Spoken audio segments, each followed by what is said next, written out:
Okay. Good Mm. evening, Sahana. I would like to introduce you to Rituraj first. You already know me. Uh, Yes. Rituraj bachelor's में मेरा friend था, and we have done our bachelor's together. Then he went on to pursue his master's from CEPT. He did his master's in transportation planning. Currently, he's working as a consultant in EY. मेरे को correct Okay. करना अगर मैं कहीं गलत जा रहा हूँ, ऋतुराज, है EY. ना? तेरे को कुछ और ऐड करना है Definitely, क्या? you are correct. नहीं नहीं, So, I am in yeah. EY. So he's currently Everyone working for knows EY EY. nowadays. Yes, EY is very popular these days. Wow. So that's Rituraj and Sahana. Again, Rituraj, so I did my master's and we were batchmates while we were doing masters. And we did it from SPA Bhopal. Sahana then went on into architecture academics. And currently she is back to SPA Bhopal as an assistant professor. She's, as far as I know, she's taking classes for landscape design students, is it?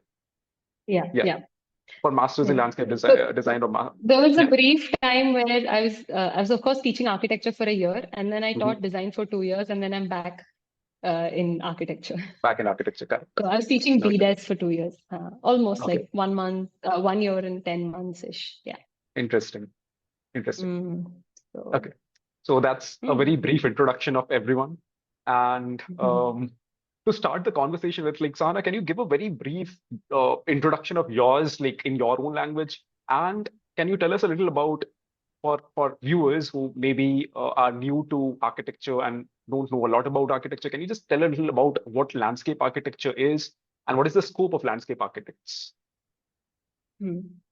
Interesting. So I think this is something that we all discuss quite actively in terms of what was landscape architecture back in history when it all started and when planners got involved and they started looking at landscape as a city planning or say, let's maybe go a little beyond that. Like we're looking at historic times where people would create temple gardens, people would create their own palace gardens. Yeah, ऐसे typologies होते थे. So we're also looking at the shift in the profession itself. Of course, it was not a legit or a term that was existing out there as landscape architecture.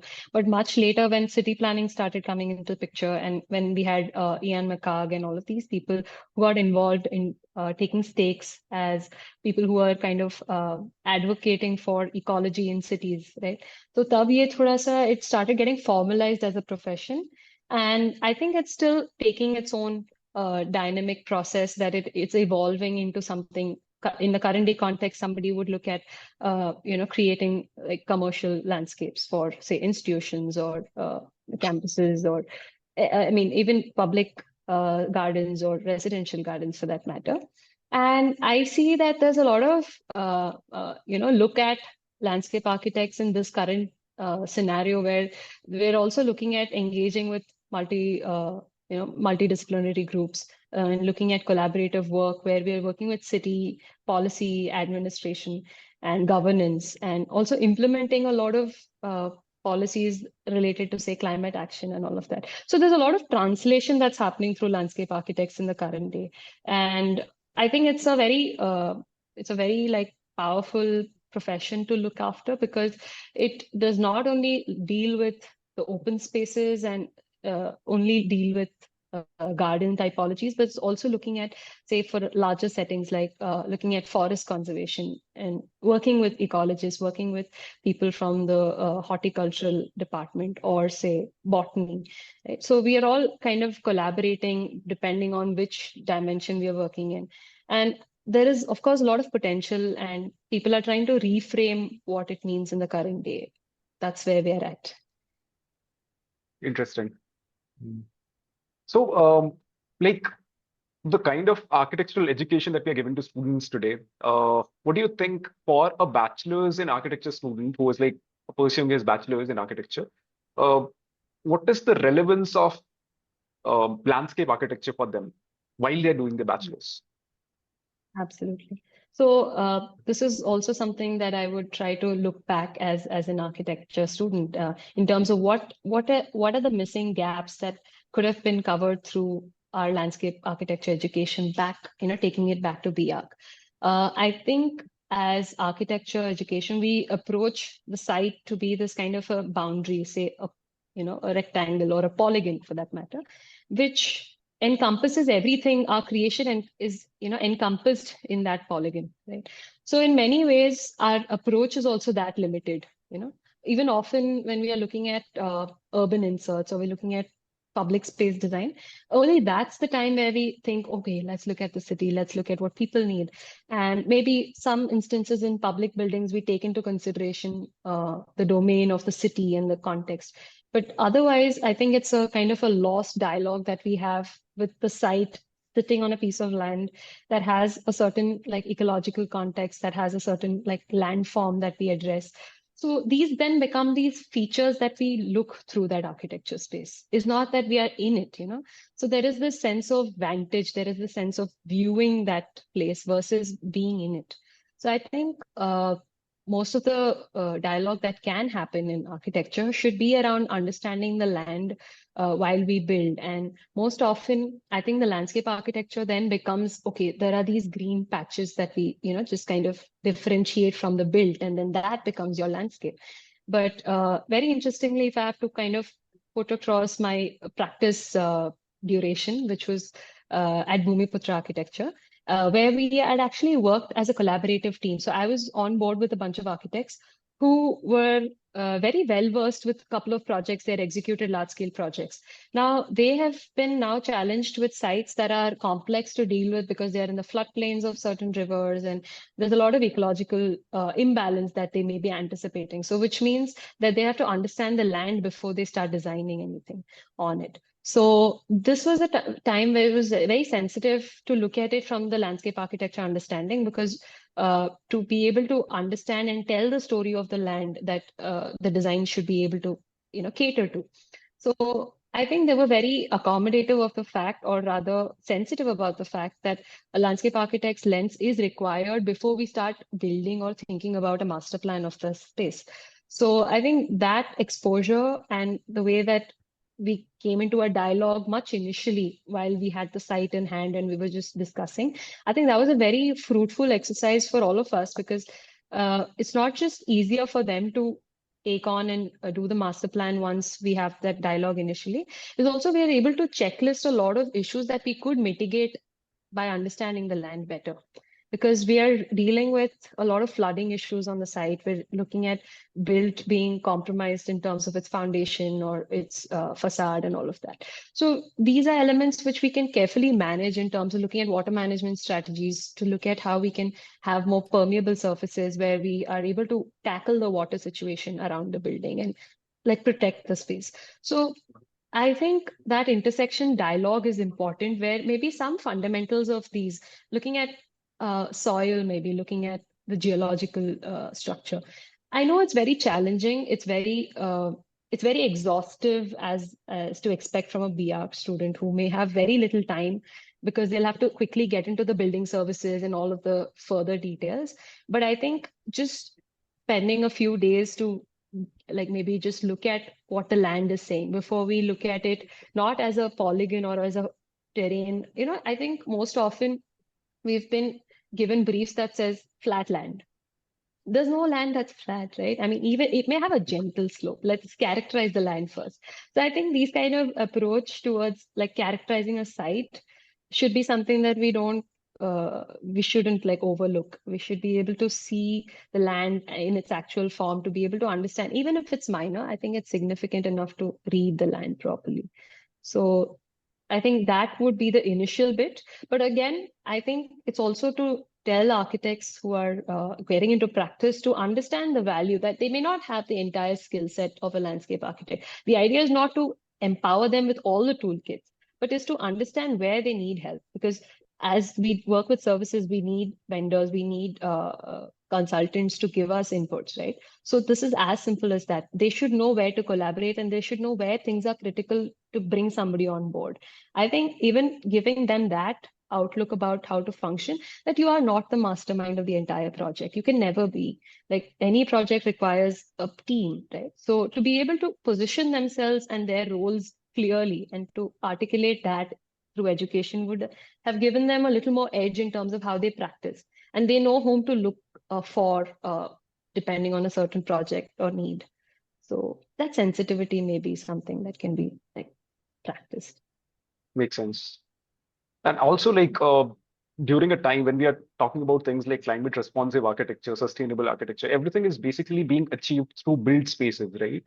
We're only Right. going towards build spaces. But I personally have seen examples where through certain kinds of landscaping, you are making a particular space more climate responsive and these kind of things. But again, like as you already mentioned, for bachelor's of architecture students, it's always limited to like landscaping is always limited to painting a certain part of your master plan green or site plan green. Absolutely. That's what we have been doing, and randomly throwing some trees here and there.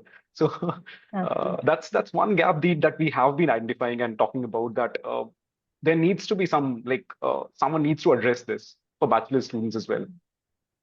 Absolutely. Uh, yeah. So, Yeah, like I was saying, I to remember when we were in architecture college, uh, the only knowledge that we got about landscape architecture was about the different types of plants or vegetation that could be used probably. What are the trees local to a certain region, and I just remember that much. Although, I mean, as you I mentioned, Sahana, you were talking about no site being flat, actually flat. We have done our bachelor's in mm, architecture from Jammu, so most of our sites were not actually flat. So they right. had a lot of like ups and downs going on, but still, irrespective of that, we never paid a lot of attention to the kind of vegetation that we have on site, or like documenting the vegetation, or later like going for a particular plan or a proper setup for the vegetation or something like that. So yes, that has Absolutely. always been the problem.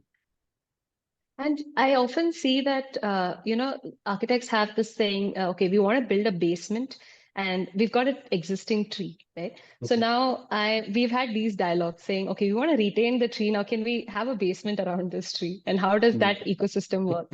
So these are some very interesting intersections of how to figure out landscape and built intersections. And I think it's also challenging for a landscape architect to think of these scenarios because we are mostly thinking above the ground. I mean, mostly, right? In terms of intervention. But of course, we consider the conditions underground, but we don't actively use them in our design Mhm. much. So I think most often these kind of exercises we do together to kind of come up with a complex problem, because they said, okay, now we want to preserve this tree. So is it transplanting better than working around it, or depending on the health of the tree? Again, there are ways to do that. A lot of architects preserve existing trees, and as a good practice, and that has helped, kind of create spaces around it in a more richer sense. And then there are people who would want to, assess the transplanting scenario as well. And most often, we need to get a consultant on board to check the health of the tree, to check the growth, because as easy as it sounds to transplant, the tree needs time to recover the shock and the ground conditions and the soil conditions and all of that. So it's a challenging exercise, but nevertheless, I'm glad that some of them are still, considering these exercises, considering that it's very painstaking and labor intensive. But I think it should be something that we are, we should be actively considering, because it's not just a tree. Okay, you will plant another tree, but the time that it takes to kind of grow to that extent and to be kind of rooted in that space is not something that's easy to achieve by planting a new tree. So yeah. Makes sense. I think just a few days back, I was having a talk with Rituraj. He was mentioning he's in Delhi right now, and he was mentioning Mhm. that while he goes out for cycling during summers, like he feels this that there's a need for a lot of trees there because he doesn't get a lot of Right. shade. You can elaborate upon that, Rituraj, if you want to. yeah, I mean, there are places.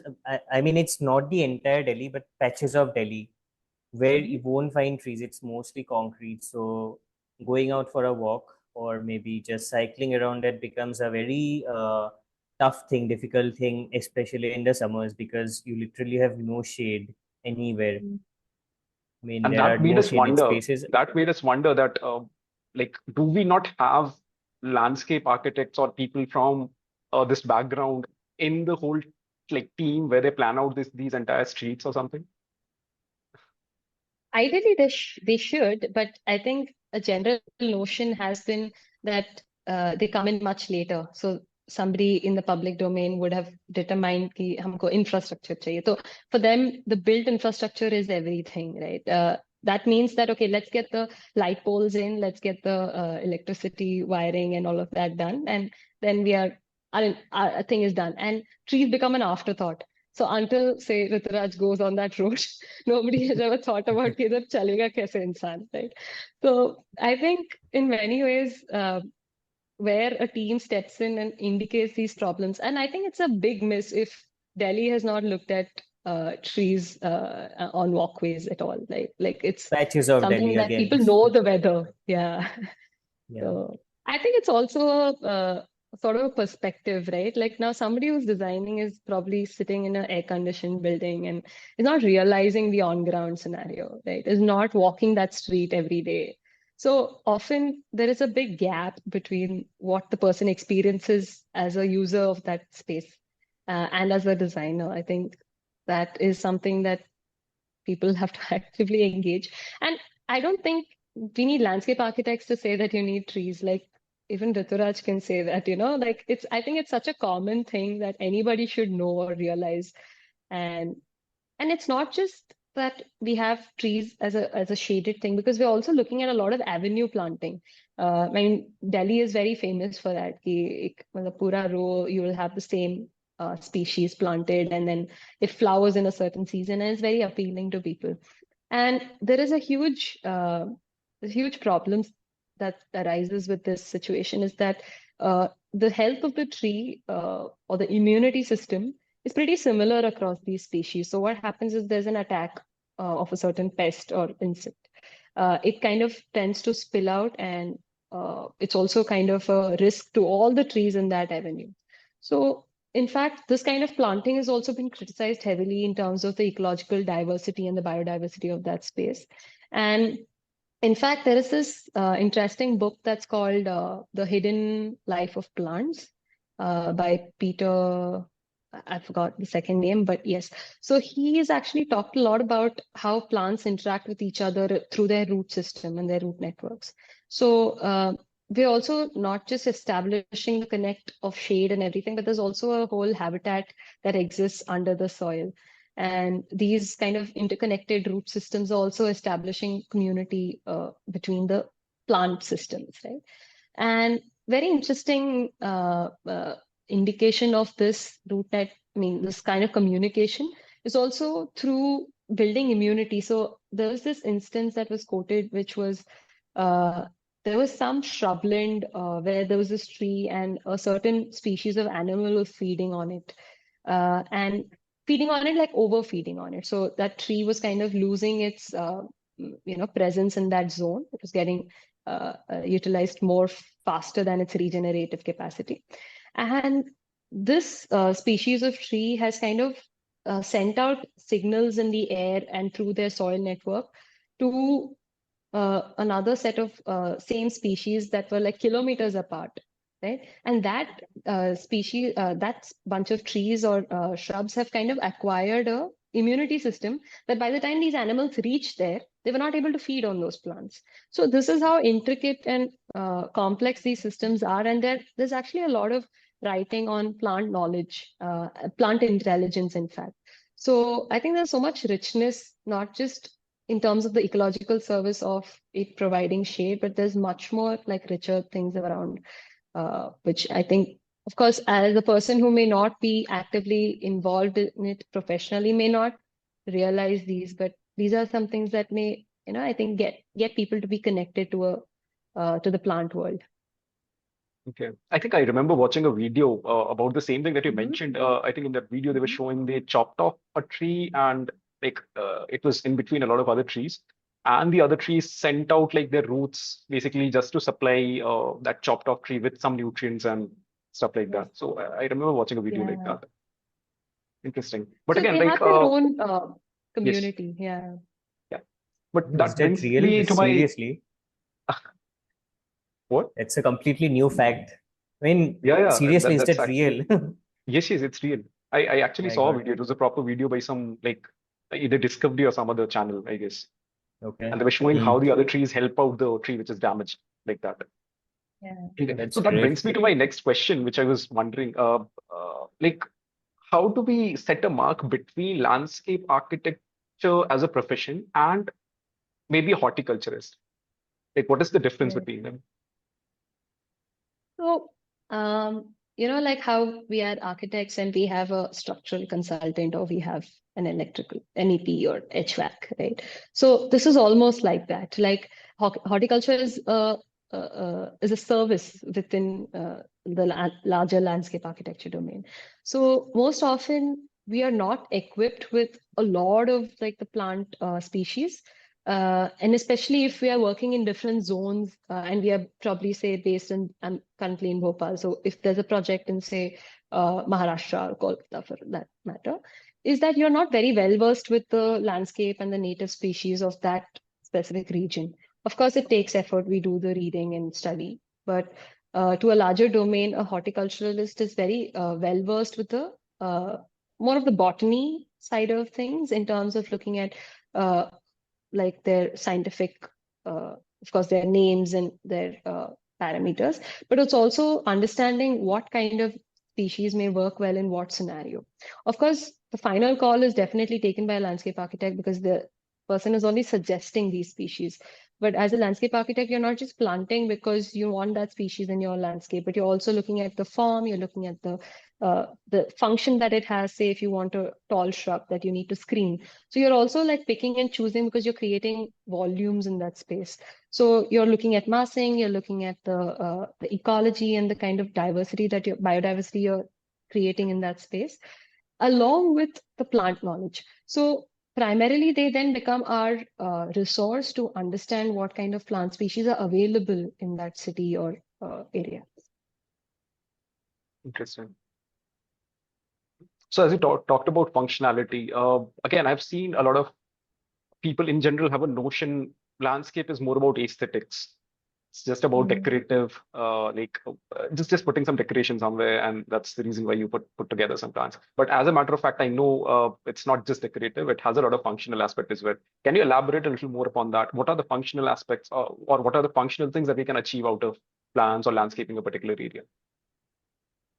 So, very interesting question because this is also something that is a general notion that, as you mentioned, and most often, of course, like how there is a certain function that we associate in terms of the visual. I think the aesthetic is also a function that we actively like work towards. Correct. But any space has its own ecology, so it's associated to a larger landscape. Maybe it's an extension of a forest, it's an extension of a plain, maybe a grassland, so different contexts. Now, what often happens is your landscape may be sitting well within the trajectory of, say, a migratory bird, for example. Right? So it depends on the scale, of course. I'm not talking about a garden scenario, but I'm probably talking about a larger institute or a campus for that matter. SPA And we're Bhopal for looking that at matter. SPA Bhopal, yes, absolutely. So We we saw a know lot the of number of migratory birds species there. that exactly, and we also have animals, right? We have nilgai Mhm. and all of them coming here to our lakes. I So this remember is having what a we leopard are. once in our campus. It's There was a true. leopard. I mean, so there is this whole hypothesis saying that that footage is probably a photoshopped image. I'm not sure, but there was, of course, a record that it was at the airport somewhere close to that Okay. region. But nevertheless, that was a fun time where this was this whole thing that don't step out of your hostels. Yes, The leopard correct. I is remember the around, time. and some dogs are missing, and Yes, yes. so we were like contemplating if the You leopards were just need to eating feed a dogs. small story, and people make all like stories out of Oh that. yeah, and there was this whole Photoshop version of the Mhm. leopard behind TNT, Yes, yes, yes. I the remember that. canteen. But I personally So remember having seen a Nilgai behind TNT at one point. Like I personally yeah, saw that. yeah. So So Nilgais were this pretty is common what there. exactly, and of course, when you have a water source, you are attracting more fauna into your space. So this is also what we consider as a function is that we are catering to not just human life, because I think most often, like looking at architecture, we're only catering to a human-centric world, right? So It's in it's our pretty much the domain, same with design as well. Whenever we study design, it's uh, mostly about human-centric design. HCD is a big term in yeah, design as well. let's see, And I keep absolutely. asking this to people, why not think about animals as well? There are stray animals, there are other wild animals as well. Why not think about them and why not design for them as well? That's a big gap that I see with conventional design trends that are going on around the world. Because those clients don't pay us, do they? Yes, Dogs are not correct. So that's exactly where the money lies, where, I mean, your work lies where the money is. So Correct. that's, and so intentionally, what we try to do is that we know humans are going to be the major inhabitants of that space. But we know that there are other species that can interact with that space, and we're trying to create these spaces of coexistence. So predominantly that becomes our domain. And so that is one part of the service, right? The ecological aspect of it. Now we're also looking at social aspects. We're looking at, say, depending on which city we are located, what are the kind of activities that socio-culturally rather that people engage with, and how do we cater to those needs, and how do we cater to those requirements or experiences of people, right? So most often, if you look at the ghats of Varanasi and all of these places, they become these public intersections with a river system, right? And these become potential spaces for not just say looking at, so I know this notion of landscape becomes that if there's nothing green, there is no landscape. I know this kind of softscape inclination towards landscape. So that's exactly why I started quoting ghats, because public spaces are also in our domain of design. So hardscapes equally become these spaces for us. And that's also where we position ourselves in terms of speaking to the city. So now we're looking at a function in a certain institute, but then we're looking at functions in the ecological space, where we looked at migratory birds and animals that cross over. And we're also looking at how that public space or that landscape speaks to the city. And there might be certain challenges. The city might be going through something, like one thing that you rightly pointed out was the climate action. So a lot of cities are catering to the climate action through landscape measures. And it could also be in terms of like creating a new public space typology. Like we know parks as a very common example.